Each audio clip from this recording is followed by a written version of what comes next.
Hello everyone, my name is Joy. Welcome to my little corner of Flosstube. Grab yourself a project, a drink, and let's settle in and have a little chat. So it is the final few days of May, and we are getting ready to head into June, which means we have new whip go numbers. So first, let's talk about May's projects. If you saw my last video, you saw that I had to part ways with Embrace the Pollinators, or at least my current version of it. I do want to restart it, but I just had too many mistakes, and so I just needed to say goodbye to that piece of fabric, and you know, we'll just, I don't even know. And I don't know. And I almost like want to frame it to kind of remind myself that it's okay to start over. Like, it's okay to cut your losses and be like, I have to start this over.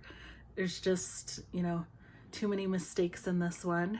And it's better to start over than to kind of keep going with a broken system.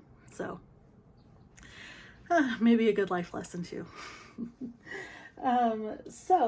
In place of Embrace the Pollinators, I grabbed April Cottage from Cottage Needleworks. It's from the Cottage of the Month series. And here is where I'm at with it. I want to try to finish this week. It's kind of a tall order, but I'm going to do my best to try to finish this week. So I don't know how many stitches I have, but when I picked it up, I had done that top border there, and I think that leaf right there. And then yesterday, I just filled in all that. I am stitching this on a 32 count. Where's my bag? I don't know where my bag is. I think this is a 32 count Edinburgh linen that I dyed myself. It's kind of a pale lime green. So very springy. So I'm gonna work on this, see how much I can get done. So Embrace the Pollinators was one of my May Whip Go pieces. I just assume that the same people are watching me every week, so sorry about that. If you're new, welcome. I really appreciate you stopping by. And you know, if you've been here a while, thank you so much for returning. And you know how my brain just kind of bounces back and forth between stuff. But my other Whip Go number was St. Michael Vanquishes Satan. This is a piece by the Renaissance artist Raphael. And the picture actually, like, this is a crop version of the picture. It has Satan down here on his back, like getting ready to be vanquished, I guess. And so my husband asked me to stitch this one. I put this, I took this over to Etsy, and I think Good Life Farm WV charted it for me. So here's where I'm at. I've done over 1,000 stitches. I don't remember exactly how many. I've finished 2 colors, I believe, 3 colors, and I'm working on a 4th right now. I'm stitching this on a 16 count Ada by, I think it's Lilu X Stitch on Etsy. It's kind of a khaki color. And this one has been so much fun to stitch. I haven't stitched on Ada in a while, and I forgot how fun it is to stitch on. So that's that. So I'm gonna put a few more stitches in on that. June. Whip Go numbers for June were my seasonal Quaker. I am doing all 4 of these. These are by Primrose Cottage. I'm doing all 4 of these on the same piece of fabric, and I'm doing it with coordinating colors as well. So we have spring, summer, autumn,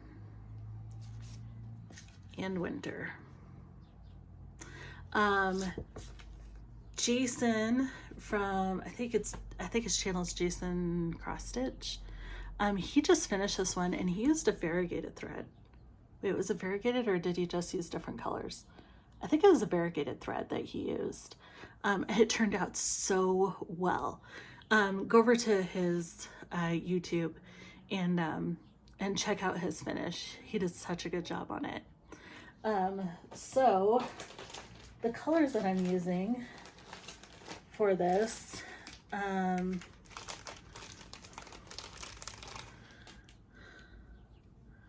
are, let me put these in order for you.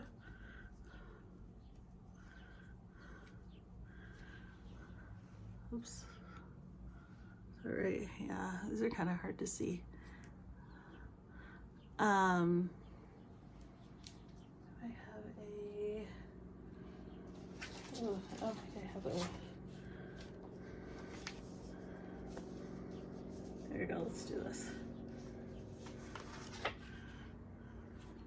So I'm doing spring in this one, summer in this one, autumn in this one, winter in this one. And I'm stitching this on a 32 count Belfast linen in the color Tycho by Pictures Plus. And I started working on spring. And I'm going to be doing this, I think the piece is a little bit bigger than I need, but I'm gonna do spring, summer, autumn, winter. So it's kind of like the cycle of the seasons. So it's funny because I've been aching to stitch this one.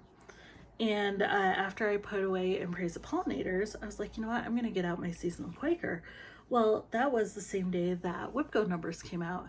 So, or the day before, something like that. So I'm working on this and Whipco numbers came out and this was one. And so I was like, oh, well, I'm gonna put this away because I'll have an entire month to work on it. So that's why I picked up April Cottage. So yeah, super excited to work on this. The other one that was called that I'm almost equally as excited to work on is Santa's House. This is the first in the Fabulous House series by Cottage Garden Samplings. And where is my bag? Here it is. I'm using the called for DMC on it. Yeah, the DMC alternatives. There's only, it's mostly charted in DMC. There's only 2 that are not DMCs. So I gotta remember which way this goes. I'm stitching this on a 30, it was 28 count. Yeah, I think this is a 28 count.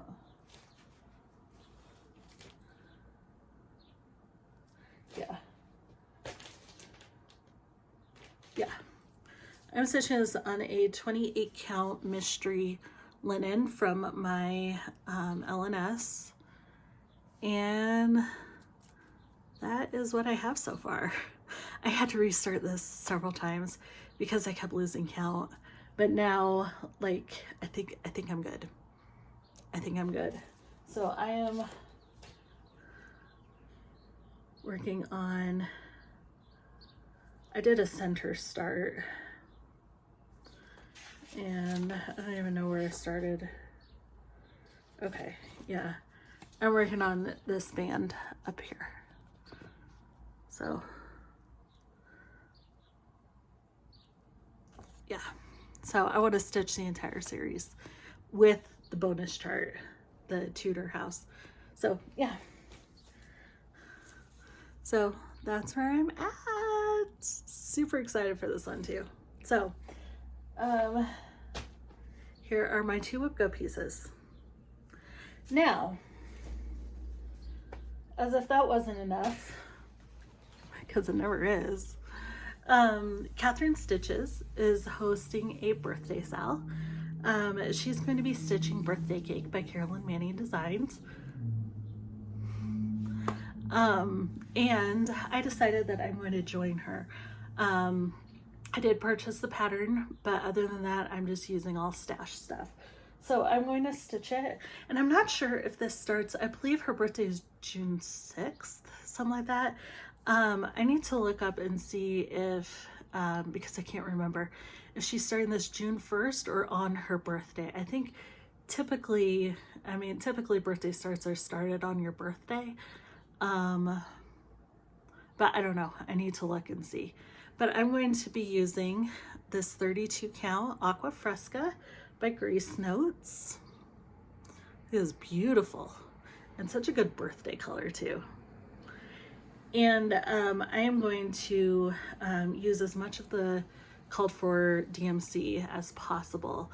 Otherwise, I'm just going to grab something from stash that's similar. Because I'm trying to stitch more from stash in regards to fabric and floss now. So I have a ton of fabric. I have a ton of Ada. So I need to start using that. I have this whole series of the different states by, I think it's Xana Cross Stitch on Etsy. And basically it's the outline of a state with filled in with a view of, you know, what could be found in that state. Now they're not always that accurate. Like Kansas, because I did the Kansas one. I'm working on Alabama right now. I did the Kansas one for my friend, and it was like a kind of mountain scene. And I found the original photo that it was based on, and the original photo is of West Virginia. And I think West Virginia is almost the exact same scene as well. So I don't know. But I'm gonna stitch them all. That's mostly where all this floss came from. Because I bought floss for the entire series. My dog just scratched on the door. Hold on, lady. But yeah, and then I bought a ton of Ada for it too. So I need to start going through that and using all that. So yeah, that is what I have planned for this week. I will be back with an update. Well, hello. Today is Wednesday, June 3rd, maybe, I don't know, but I have Lady. And you know, it's funny how many Flosstubers have Cavalier King Charles Spaniels.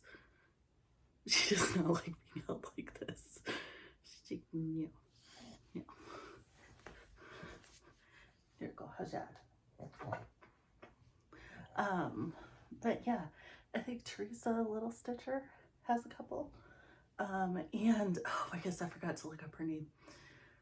I don't know. I'll put her name right here. You see that? I just like, and hair just poof. But I believe she has a try as well. Oh, it's okay.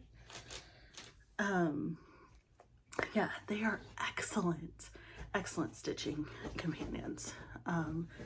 They just want to scratch your sheets all up. I bought that to show you in haul. Sorry, I just got a notification. But anyway, she's gonna scratch her and then she's gonna go lay down somewhere else. Maybe not, because there's not a lot of space on this bed because I have my stitching stuff all over. But anyway, hey, they are excellent stitching companions. They just plop down on your lap and don't want to move.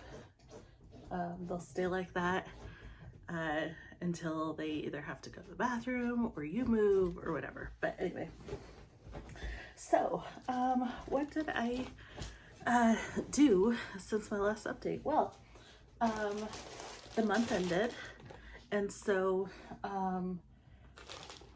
oh goodness, I think I showed you St. Michael already.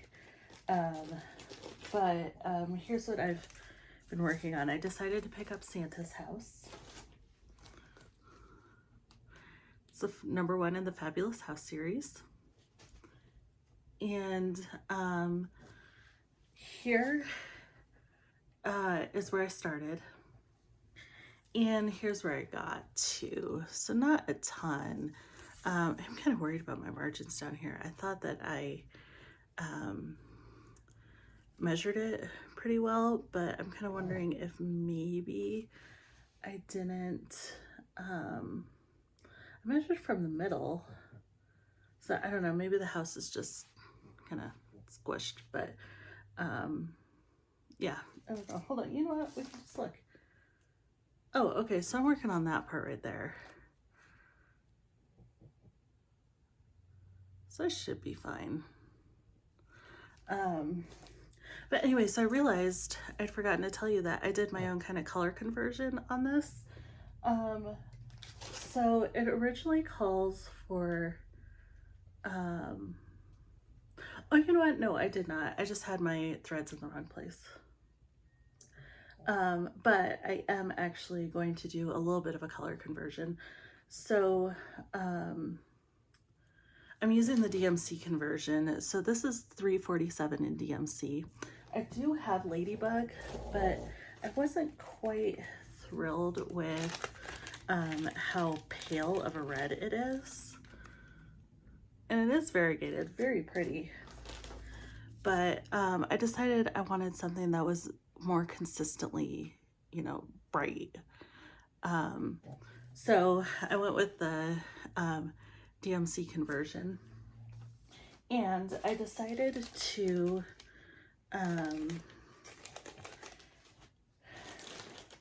oh, I left my Santa's House flosses downstairs.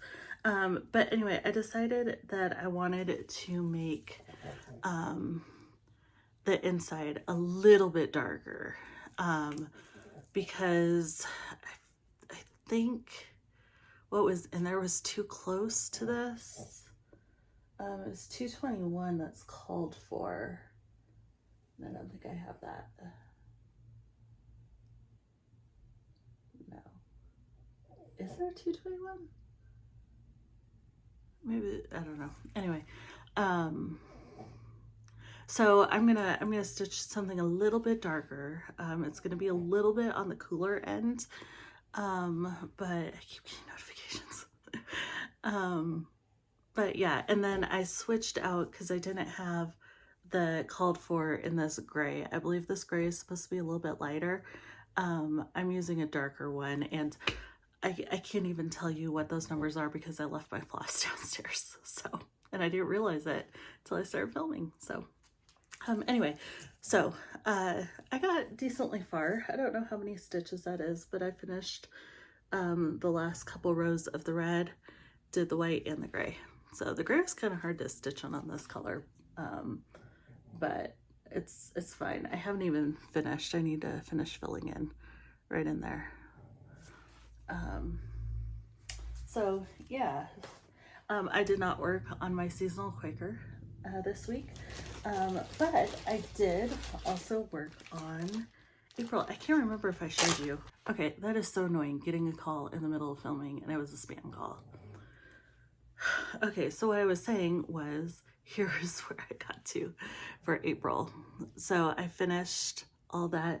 This looks weirdly angled, but that's how it's charted. So, I mean, I think the cloth is a little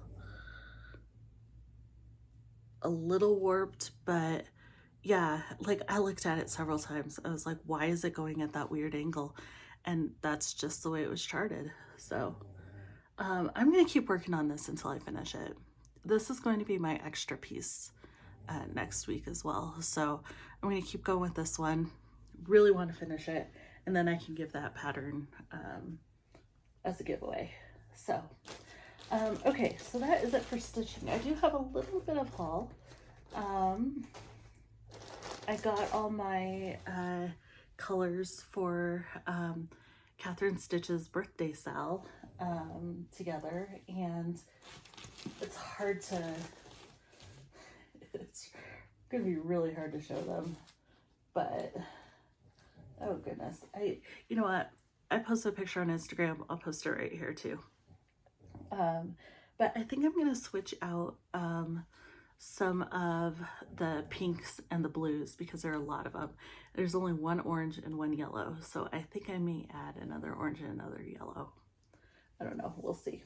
But then I also went to, so here's my here's my haul. I also went to a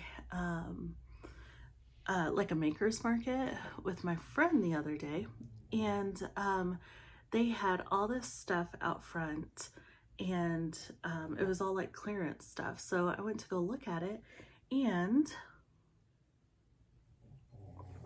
I found this frame that was absolutely beautiful. So I don't know what I'm going to put in it yet. But it's just, it's gorgeous. Look at that. And it's like solid and oh, just absolutely beautiful. It's priced at $8 and it was half off. So I got this for $4. Isn't that incredible? So super excited. Yeah, I don't know what I'll put in it, but I mean, I have to have a good finish. So I don't know if birthday cake's probably gonna be too big to go in this. But I don't know. I'm gonna hang on to it, and at least I'll have something that I can have on hand to finish something. So yay! Okay, now I'm going to move into talking about books, just because I finally got a book that I pre-ordered back in, I think, November. So Alison Weir, the Cardinal. Alison Weir writes about the Tudors.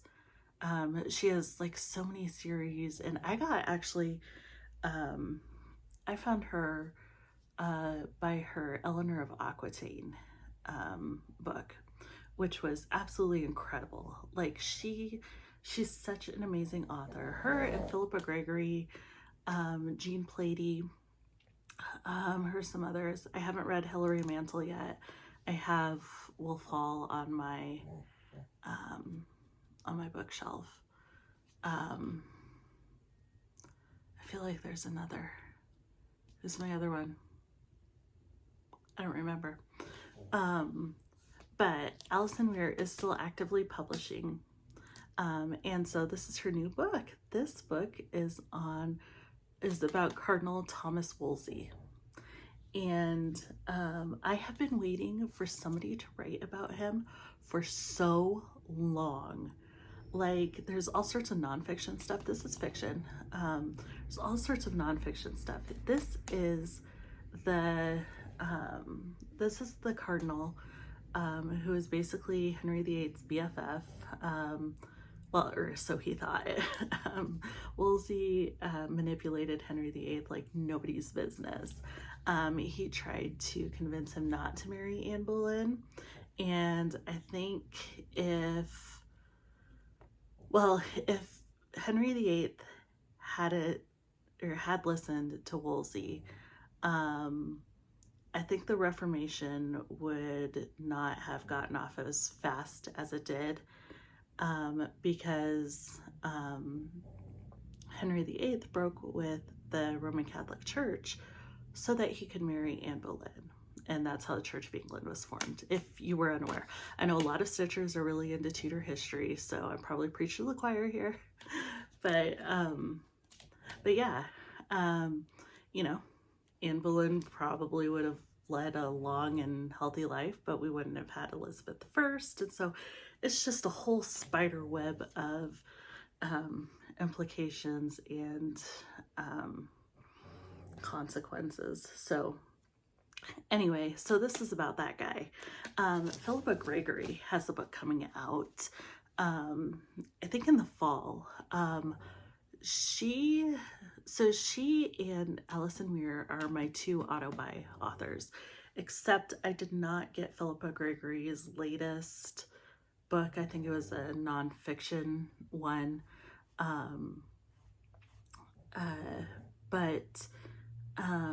Yeah, and I don't think she's publishing as actively.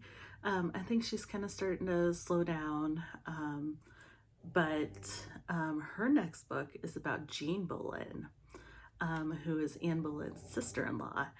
And to have somebody write, or two of my favorites, write a book about Thomas Wolsey and then one about Jane Boleyn in the same year is just like, I'm really trying hard not to freak out because I'm loving this so much. Everybody writes about the 6 Wives of Henry VIII. She just wrapped up a couple of years ago, she wrapped up a series on the 6 Wives of Henry VIII, which was amazing. Amazing. If you like that stuff and you haven't read those yet, go get those. They are incredible. It made me realize just how much I like Jane Seymour, which is really weird. Because I always thought my favorite wife was Anne Boleyn, but I don't know. They're, yeah. So anyway, so yeah, you rarely get, fictional books about Thomas Wolsey or Jane Boleyn. And so I am like so excited.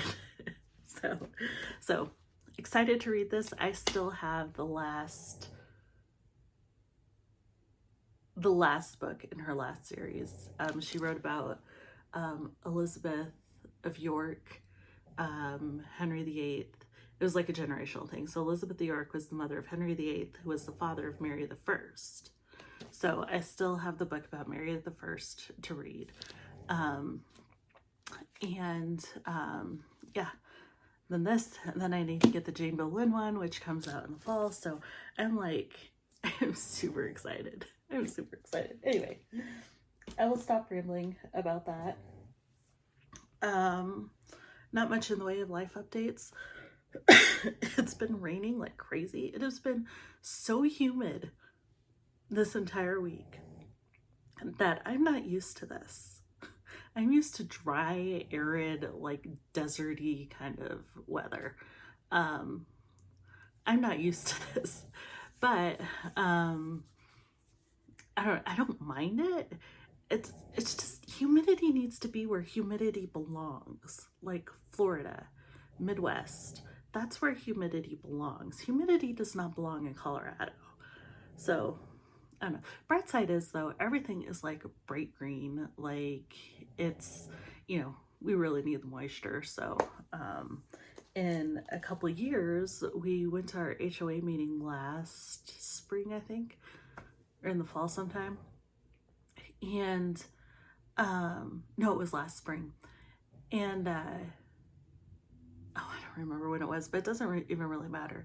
They told us that Colorado Springs, which is the city where we live, is going to go to a no watering days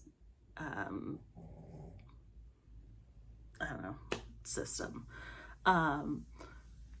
So basically you're not going to be in 10 years, you're not going to be allowed to water your lawn. Which I don't know how they're going to enforce that. Except maybe through the water bill. If they see that you're using more than a household without a yard should use, then maybe they'll fine you. I don't know, but they want everybody to xeriscape. And I am not like excited about that at all. So I don't know, just hoping that like with all this rain, maybe they'll kind of back off on that a little bit.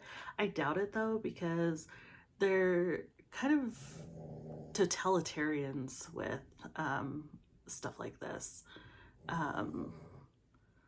So I don't know if you're aware of like how water works in Colorado, but basically the snow melts on the mountains, of course, fills all the rivers and streams and everything. and then travels to wherever. Well, the wherever that it travels to is typically places like Nebraska and California. And California, I think, has been in a drought since its statehood. And so any water that Colorado produces, like, I don't know how I don't know like exactly how it works, but I know that we have to let California have a certain amount.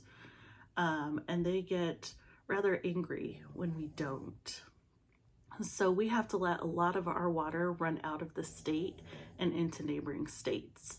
Like the Colorado River flows into, I think, Lake Mead. So, I mean, we've been in a drought. We're always in a drought.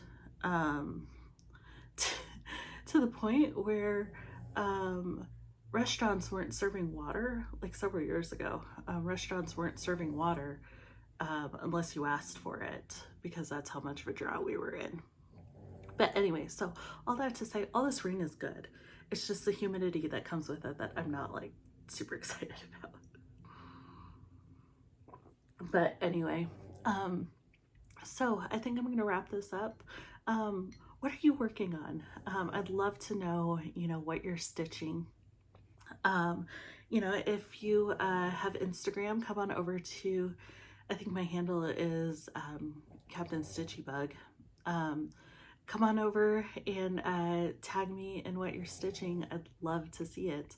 But I hope you guys have an amazing rest of the week. And I will see you next week. Bye.